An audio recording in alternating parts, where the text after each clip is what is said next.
How's it going, guys? Mr. AwesomeBoyd here, and welcome back to another video. And in today's video, I'm going to be showing you guys my Fortnite settings that I've been using for quite a while now. Every single bit of money that I've earned playing Fortnite, every kill record, anything that I've ever done within the last 2 years of playing Fortnite have been done using pretty much these settings right here. So I think they are pretty good, but I'm going to be changing to using paddles very soon. So that's why I thought I'd show you guys my settings at the moment, and then in the future I'll show you guys my updated settings when I switch to using pedals on my Elite Series 2 controller. So for now, I'm just going to show you guys my settings I've been using for quite a while. So yeah, let's just get into it.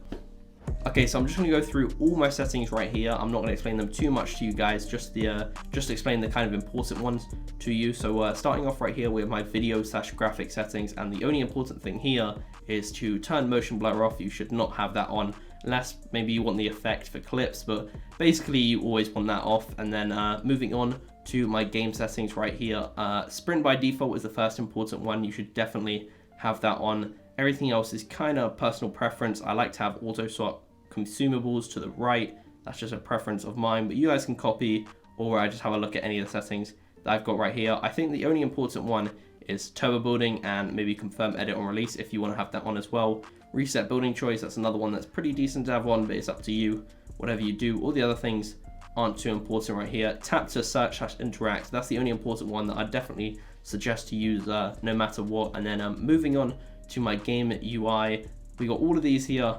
I'd say pretty much just copy everything that I've got here. You know, it's preference, like I said, like a lot of these settings, but this is just what I use right here in my game UI settings. So moving on, we got mouse and keyboard stuff. I've never used this, and I don't think I will for a very long time, at least not on console. I'm definitely not going to be using mouse and keyboard. So moving on to the kind of more important settings is all my sensitivities. So right here we have controller auto run. I like to have that off. Builder pro, build immediately. This thing is super important to have on. Definitely have that on.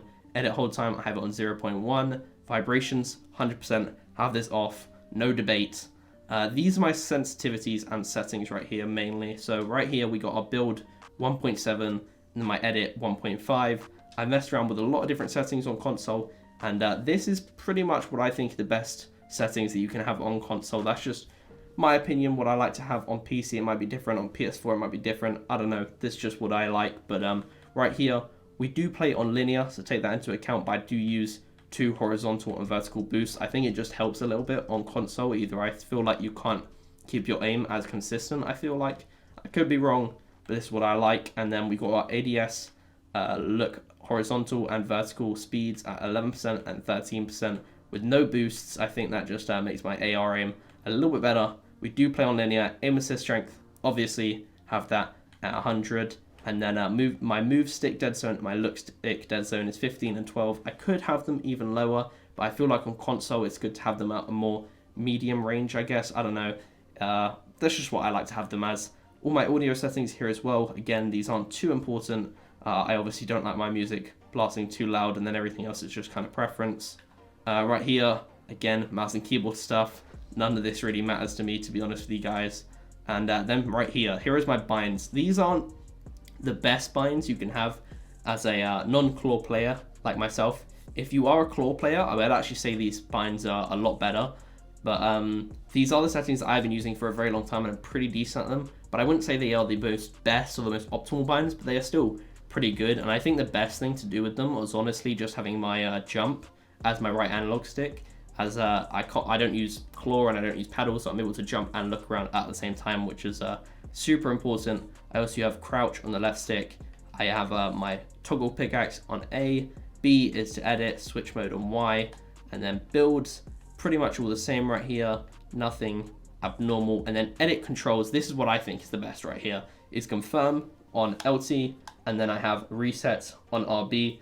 I've messed around with a lot of different resets, selects, and confirms, and this is what I think is the best. I would say if you want the most optimal binds and you're not a claw player, you should change the jump to edit, and then change crouch to, I don't know, confirm or reset or something. I don't know.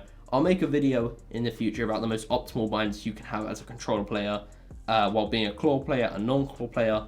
I'll just make a video like that in the future, but this is just what I've been using for the last couple of years on Fortnite. I've already showed you guys my dead zones and there's just a few more settings right here. I don't think any of this is too important, I don't think. But yeah, hopefully you guys did enjoy. I'm pretty sure this was a pretty short video. Hopefully it was, and hopefully you guys did enjoy it nonetheless, even if it was short, and you guys can learn, you know, a little bit of just the settings I've been using for a very long time. I just thought I'd show you guys them because I'm going to be changing them very soon, and I'll make a video on my updated settings in like a month or two whenever I decide on what those settings are and I'm used to them and I know that they're good and everything. But hopefully you guys did enjoy the video. Please leave a like down below, subscribe if you haven't already, and I'll see you guys all in the next one. And yeah, see ya.